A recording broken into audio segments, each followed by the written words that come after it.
और जैसा कि आपको विदित है, आज भारतीय जनता पार्टी के माननीय राष्ट्रीय अध्यक्ष श्री नितिन नबीन जी की टीम की घोषणा के पश्चात आज पहली पदाधिकारी बैठक प्रातः संपन्न हुआ है भारतीय जनता पार्टी के मुख्यालय में, और अभी भी बैठकों के सिलसिले जारी हैं।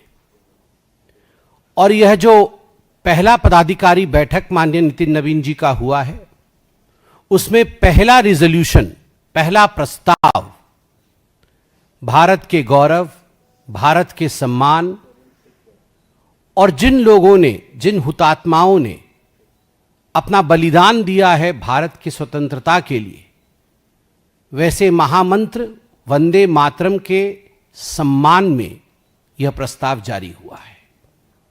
आप सभी जानते हैं कि पिछले कुछ महीनों में वंदे मातरम को लेकर कुछ ऐतिहासिक निर्णय हुए। यह वर्ष वंदे मातरम का 150वां, एक तरह से कहा जाए तो जयंती सालगिरह मनाया जा रहा है। हिंदुस्तान के कोने कोने में वंदे मातरम के प्रति सम्मान, उसके प्रति भाव, उसके प्रति एक भावनात्मक जुड़ाव देखने को मिल रहा है। मैंने वंदे मातरम के लिए मंत्र इसलिए कहा क्योंकि इस मंत्र के मूल में देश है, इस मंत्र के मूल में देशभक्ति है।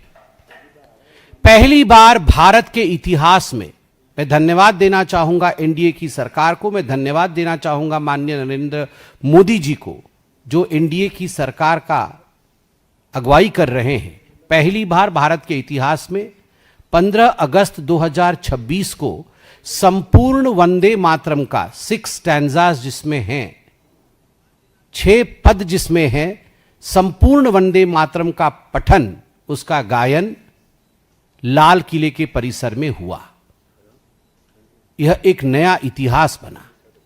सूर्योदय के साथ हमने संपूर्ण वंदे मातरम को सुना, सराहा, नमन किया, तो सूर्य अस्त होते होते 15 अगस्त 2026 को सोशल मीडिया और मीडिया के माध्यम से कांग्रेस के कार्यालय में जो कुकृत्य हुआ, उसको भी हमने देखा।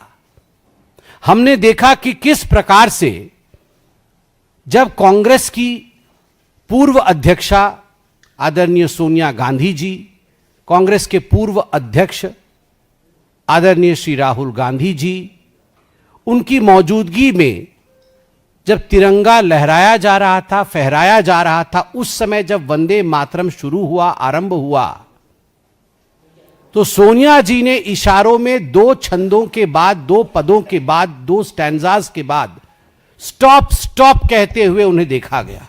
कहीं ना कहीं उनके शीर्ष नेतृत्व में, खास करके सोनिया जी और राहुल जी में अफरा तफरी का माहौल था, मानो कुछ अपशब्दों का प्रयोग हो रहा हो।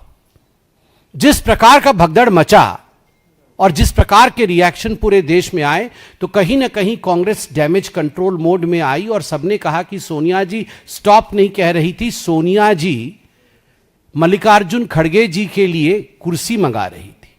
तो सभी कांग्रेस के नेताओं ने कहा कुर्सी मंगाया जा रहा था। मगर 19 अगस्त 2026, आज से कुछ दिनों पहले, CWC के मीटिंग में, कांग्रेस वर्किंग कमेटी के मीटिंग में एक रिजोल्यूशन पारित किया गया, जो रिजोल्यूशन 1937 में कांग्रेस वर्किंग कमेटी ने अक्टूबर माह में कलकत्ता में पारित किया था।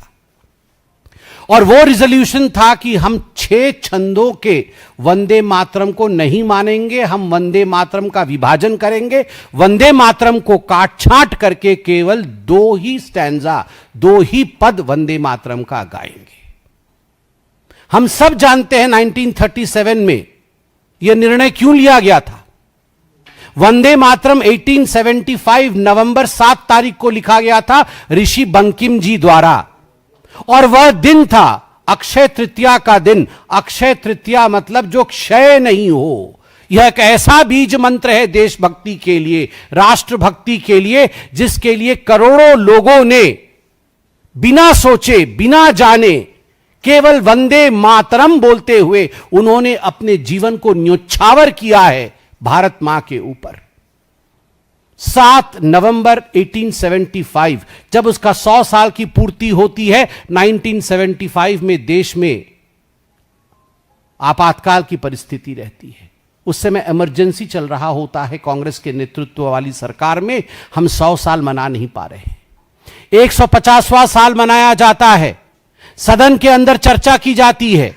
शीतकालीन सत्र 2025 में 8 तारीख को लोकसभा में चर्चा होती है 11 घंटे से अधिक समय के लिए, और राज्यसभा में 9, 10 और 11 तारीख को चर्चा होती है 12 घंटे 50 मिनटों के लिए, और वंदे मातरम की विस्तृत जानकारी समस्त देशवासियों को दिया जाता है कि किस प्रकार वंदे मातरम का गायन होता था और किस प्रकार संपूर्ण वंदे मातरम आनंद मठ का हिस्सा होता था, और किस प्रकार अंग्रेजों के शासनकाल में अंग्रेजों ने 1906 में, क्योंकि वंदे मातरम लिखा गया था ऋषि बंकिम जी द्वारा, क्यों? क्योंकि 1905 में बंग भंग हो रहा था। बंगाल के विभाजन को रोकने के लिए, बंग भंग को रोकने के लिए वंदे मातरम लिखा गया था। 1906 में बरिसाल में, जिस समय वंदे मातरम का उच्चारण करके नर और नारी निकले थे, उस समय ब्रिटिश सरकार ने उसे बैन किया कि कोई वंदे मातरम गा नहीं सकता है, मगर फिर भी बरिसाल में वंदे मातरम गाया गया। और उसके पश्चात 1907 में मैडम बीकाजी कामा ने वंदे मातरम लिखे हुए झंडे को भी फहराया। जो ब्रिटिश सरकार वंदे मातरम को रोक रही थी, आज वही कांग्रेस सरकार वंदे मातरम को रोक रही है। आप चिंता करके देखिए, ये छोटा विषय नहीं है, ये राजनीति का विषय नहीं है, यह विषय देश के विभाजन का है। याद करिए 1937 से पहले कांग्रेस के अधिवेशन 1923 में काकीनाडा आंध्र प्रदेश में कांग्रेस का अधिवेशन हुआ था। उस समय पंडित विष्णु दिगंबर जी गाने वाले थे वंदे मातरम, संपूर्ण वंदे मातरम, मगर कांग्रेस के अध्यक्ष मौलाना मोहम्मद अली वो वॉकआउट करते हैं कि मैं नहीं गाने दूंगा संपूर्ण वंदे मातरम। और 1923 के उस प्रकरण के बाद 1937 में पहली बार नेहरू जी के कहने पर वंदे मातरम को विभाजित किया जाता है, उसे तोड़ दिया जाता है, केवल एक हिस्सा ही गाया जाता है। परिणाम क्या हुआ? जो चिट्ठी 1938 में पंडित जवाहरलाल नेहरू ने जिन्ना को लिखा था, वह स्पष्ट रूप से उस चिट्ठी को पढ़िएगा तो नेहरू जी, जिन्ना जी की जो डिमांड्स थी, 14 जिन्ना की डिमांड्स थे, उनके सामने घुटने टेकते हुए नेहरू जी कहते हैं हमने मान तो लिया है, आप वंदे मातरम पर प्रतिबंध चाहते हैं, मान तो लिया है हमने, हम संपूर्ण वंदे मातरम का पठन नहीं करेंगे, कांग्रेस उसे नहीं गाएगी, मगर यही तुष्टीकरण की बीज, this seed of appeasement which was sowed by Pandit Jawaharlal Nehru in the year 1937 was the seed of partition. यह विभाजन का बीज बनता है। और उस समय जिन ताकतों को शक्ति मिली, उन ताकतों ने देश को आगे चलकर विभाजित किया। आज पुनः कांग्रेस पार्टी में सोनिया जी और राहुल जी का व्यवहार 15 अगस्त को जो व्यवहार रहा, और उसके बाद CWC में जो रिजोल्यूशन 1937 के रिजोल्यूशन को पुनः पारित किया, आज भारतीय जनता पार्टी के प्रथम पदाधिकारी बैठक में हमारे अध्यक्ष नितिन नवीन जी ने पुरजोर तरीके से यह कहा है कि यह जो विभाजन करने की बीज बोने की कोशिश कर रही है कांग्रेस पार्टी, हम कदाचित इसे नहीं होने देंगे। मुझे बड़े दुख के साथ कहना पड़ रहा है कि कांग्रेस पार्टी ने शायद पढ़ा नहीं है कि महात्मा गांधी जी ने क्या कहा था वंदे मातरम के लिए। मैं पढ़ना चाहूंगा महात्मा गांधी जी ने क्या कहा था वंदे मातरम के लिए। Mahatma Gandhi on Vande Mataram, no matter what its source was and how and when it was composed, it has become a most powerful battle cry among Hindus and Muslims of Bengal during the partition days. It was anti-imperialistic cry. As a lad, when I knew nothing of Anandamath or even Bankim, its immortal author, Vande Mataram had gripped me. And when I heard it, sung it, it had enthralled me. I associated the purest national spirit with it. I repeat, I associated the purest national spirit with it. It never occurred to me that it was a Hindu song or meant only for Hindus. Unfortunately, we have fallen on evil days. Unfortunately, we have fallen on evil days. This is what Mahatma Gandhi said. Gandhi ji ने कहा दुखद दिन आ गए हैं. उसके आगे भी पढ़ देता हूं एक सेंटेंस गांधी जी का. And that was all pure gold. That was all. वो 6 छंद. That was all pure gold before has become base metal today. जो पहले प्योर गोल्ड था अब वो बेस मेटल बन गया है. यह गांधी जी का मानना था. और आज कांग्रेस पार्टी ने जानबूझकर तुष्टीकरण की राजनीति को बढ़ाया है. यह कोई राजनीतिक विषय नहीं है. हम भी इसमें पीछे नहीं हटने वाले हैं. 2 नेशन थ्योरी को 1937 के कांग्रेस रिजोल्यूशन ने बोया था, वहां आरंभ हुआ था. पुनः यह जो कोशिश की गई है, इस कोशिश को किसी भी कीमत पे हम आगे नहीं बढ़ने देंगे. इतना ही नहीं, इस बार मॉनसून सत्र में आप सबको पता है, मॉनसून सत्र में राष्ट्रीय गौरव अपमान निवारण संशोधन विधेयक 2026, prevention of insult to national honour amendment act 2026 पारित हुआ. क्यों पारित हुआ? 26 जनवरी 1950, 24th January 1950, none other than the first president of India, Dr. Rajendra Prasad, Rajendra बाबू, जो कि कॉन्स्टिट्यूएंट असेंबली के प्रेसिडेंट थे, जो संविधान सभा के अध्यक्ष थे, उनके खुद का वाक्य था कि राष्ट्रीय संगीत, राष्ट्रीय गीत वंदे मातरम और जनगण मन दोनों को एक ही दृष्टिकोण से देखा जाएगा और दोनों को एक समान सम्मान प्राप्त होगा. This is what he declared on 24th of January 1950.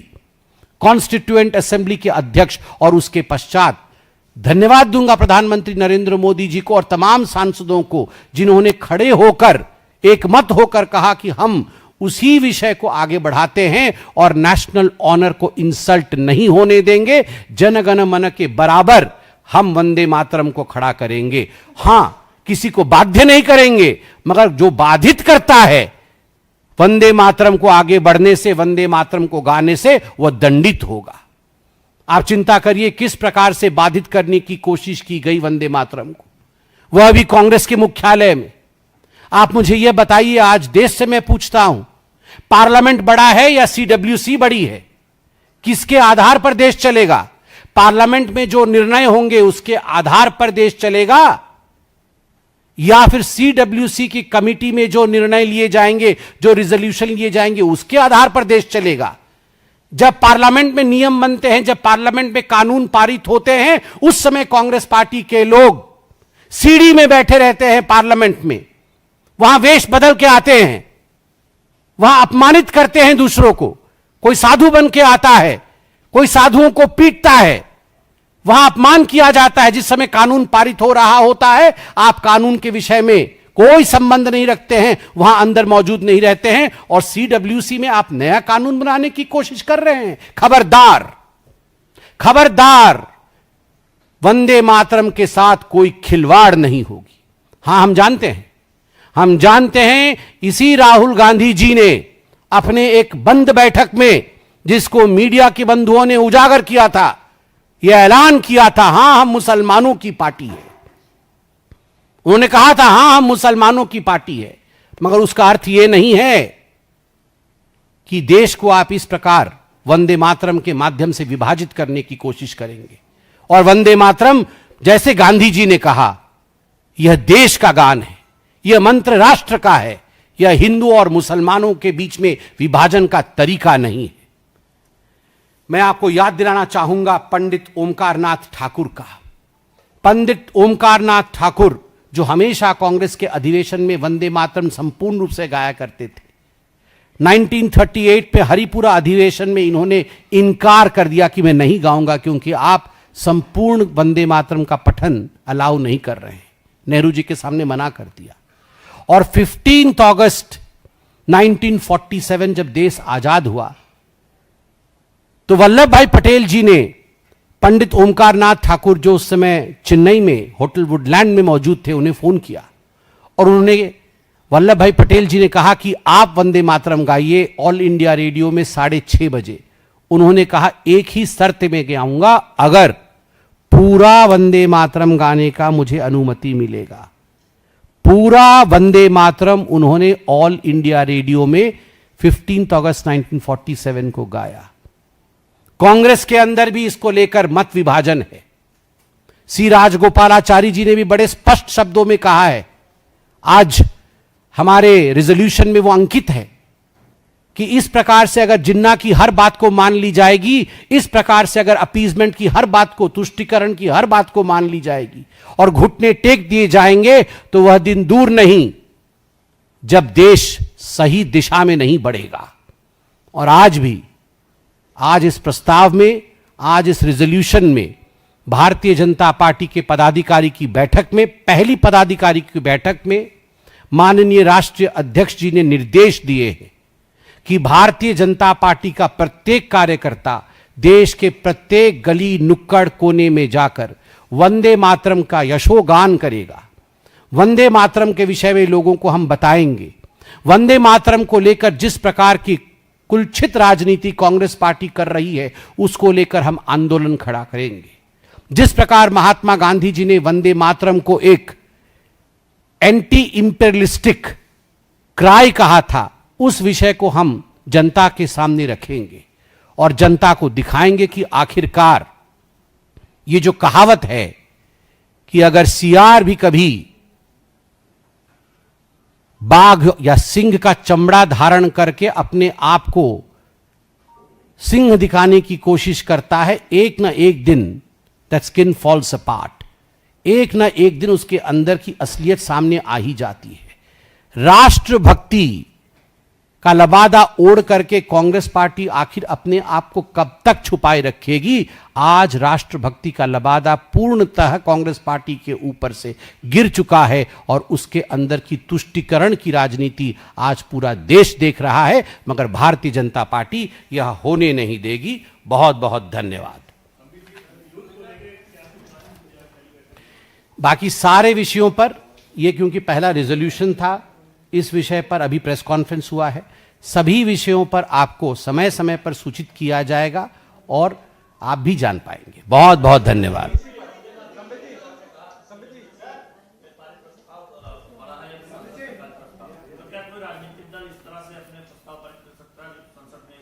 बिल्कुल नहीं कर सकता। आज हमने अपने प्रस्ताव में कहा है कि सीडब्ल्यूसी अपने कार्यालय के अंदर बैठ करके, कांग्रेस वर्किंग कमेटी अपने कार्यालय के अंदर बैठ करके अपने आप को पार्लियामेंट से बड़ा ना समझे। पार्लियामेंट ही देश का सर्वोच्च लोकतंत्र का मंदिर है। पार्लियामेंट के अंदर जो निर्णय होगा वही देश का निर्णय है। और कांग्रेस पार्टी अगर बाहर इसी प्रकार चिल्लाते रहेगी, पार्लियामेंट में भाग नहीं लेगी, पार्लियामेंट में क्या हो रही है वो जान नहीं पाएंगी, तो स्वाभाविक है वो अनभिज्ञ रहेंगे। और इस प्रकार से सेंस ऑफ एंटाइटलमेंट जो कांग्रेस पार्टी का है कि पार्टी देश से बड़ी है, गांधी परिवार हमारे देश के कानून से बड़ा है, ऐसा नहीं हो सकता।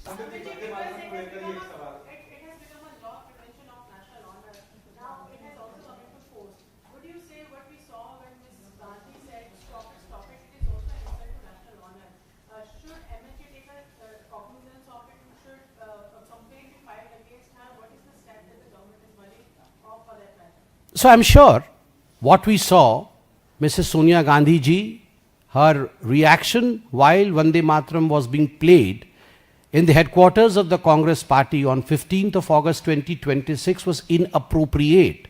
A law had been passed only a few days ago that we cannot insult the national honor like Vande Mataram. And as far as I know, an FIR has already been filed. I'm sure law will take its course.